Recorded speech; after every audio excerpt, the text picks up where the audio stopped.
दोस्तों, पाकिस्तान के अंदर इस वक्त कुछ बहुत बड़ा पक रहा है। जो पाकिस्तानी नेता कल तक सेना के तलवे चाटते थे, आज वही कैमरे पर आकर के सामने कबूल कर रहे हैं कि पाकिस्तान एक नाकाम रियासत बन चुका है। इनफैक्ट अभी पाकिस्तान के रक्षा मंत्री ख्वाजा आसिफ का एक वीडियो काफी वायरल हो रहा है, जिसमें खुलेआम ख्वाजा आसिफ कह रहे हैं कि हम और हिंदुस्तान एक साथ आजाद हुए थे, लेकिन आज भारत टेक्नोलॉजी और इकोनॉमी में दुनिया पर राज कर रहा है, जबकि पाकिस्तान के हाथ से बलूचिस्तान चला गया है। केपी और पीओके के अंदर क्योस मचा हुआ है। पहले आप ये वीडियो खुद देखिए। बलूचिस्तान हमारे हाथों से निकल गया है। खैबर पख्तूनख्वा में आवाम परेशान है और आज़ाद कश्मीर के लोग अपने हकूक़ के लिए सड़कों पर उतर चुके हैं। दूसरी तरफ हिंदुस्तान को देखिए, जिसने टेक्नोलॉजी, इंफ्रास्ट्रक्चर, इकोनॉमी और दुनिया में अपनी पहचान को लगातार मजबूत किया है। आज हमें खुद से पूछना होगा,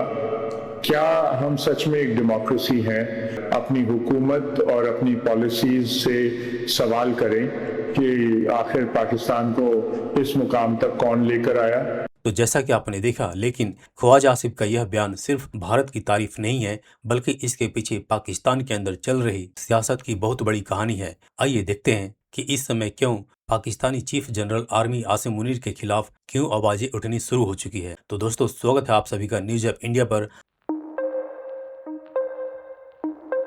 तो दोस्तों, इस समय पाकिस्तान के अंदर जो पॉलिटिकल पार्टीज हैं, उनके कई लीडर्स सामने आकर ऐसे बयान दे रहे हैं जो सीधा सीधा इस्टेब्लिशमेंट यानी पाकिस्तानी आर्मी के खिलाफ जा रहा है। और साथ ही पाकिस्तानी लीडर्स ने पाकिस्तान के कोलैप्स होने, पाकिस्तान की इकोनॉमी बर्बाद होने और पाकिस्तान में क्योस मचने के साथ ही भारत के साथ कंपेयर करना भी शुरू कर दिया है। लेकिन सवाल यह है कि अचानक पाकिस्तान में ऐसी आवाजें क्यों उठना शुरू हो चुका है, जिसकी असलियत यह है कि उन आवाजों में पाकिस्तान की गिरती व्यवस्था या भारत की बढ़ती इकोनॉमी पर पाकिस्तान के लिए कोई सच्चा दर्द नहीं है या भारत से कोई प्यार नहीं है, बल्कि उनमें खौफ है एस्टेब्लिशमेंट का, या यूं कहें कि पाकिस्तानी आर्मी हेड आसिम मुनीर का। और उसकी वजह यह है कि आसिम मुनीर ने धीरे धीरे पाकिस्तान की पूरी सत्ता, सियासत और इकोनॉमी को अपने हाथ में लेना शुरू कर दिया है। और आसिम मुनीर पाकिस्तान का एक ऐसा पावर बनने की कोशिश करने में लगा हुआ है जिसको कोई भी पाकिस्तान में छू ना सके। और पाकिस्तानी नेताओं को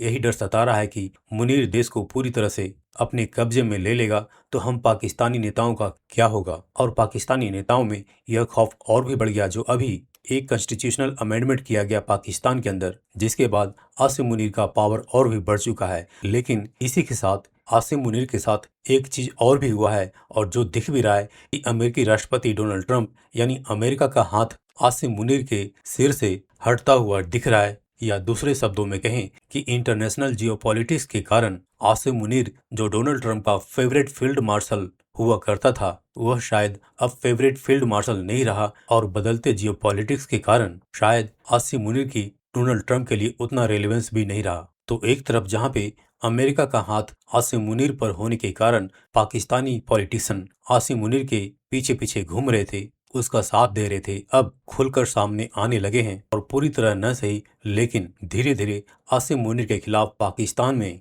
आवाजें उठनी शुरू हो चुकी है। और इसका अंदाजा आसिम मुनीर को भी है। और इसीलिए कुछ दिन पहले ही खबर आई कि पूरा पाकिस्तान का जो हेडक्वार्टर है आसिम मुनीर का, उसकी सिक्योरिटी बढ़ा दी गई है, क्योंकि आसिम मुनीर को भी यह अंदाजा है कि अमेरिका का हाथ उसके सिर से उठते ही पाकिस्तान के अंदरूनी जो ताकतें हैं वो उसके खिलाफ उठने लगे हैं। जिसके एग्जाम्पल आप चाहे वो बिलावल भुट्टो का पीओके में हुए चुनाव को लेकर एस्टेब्लिशमेंट के ऊपर वोट चोरी का इल्जाम लगाना हो, या फिर पाकिस्तान के धार्मिक कद्दावर नेता मौलाना डेजल का सीधे सीधे एस्टेब्लिशमेंट के ऊपर इल्जाम लगाना। तो दोस्तों, अब सवाल है कि आगे क्या होगा। तो पाकिस्तान का इतिहास ही इस बात का गवाह है कि जब जब पाकिस्तान में कोई जनरल फौजी पूरे पाकिस्तान को कब्जे में लेने की कोशिश करता है, तब तब पूरा पाकिस्तान गृह युद्ध की आग में झुलसता है। चाहे वो अयूब खान हो, याहिया खान हो, जनरल जिया हो या परवेज मुशर्रफ, यहाँ तक कि जनरल बाजवा, सभी ने यही कोशिश की। सभी ने पाकिस्तान को जम के लूटा। और जब देश में यानी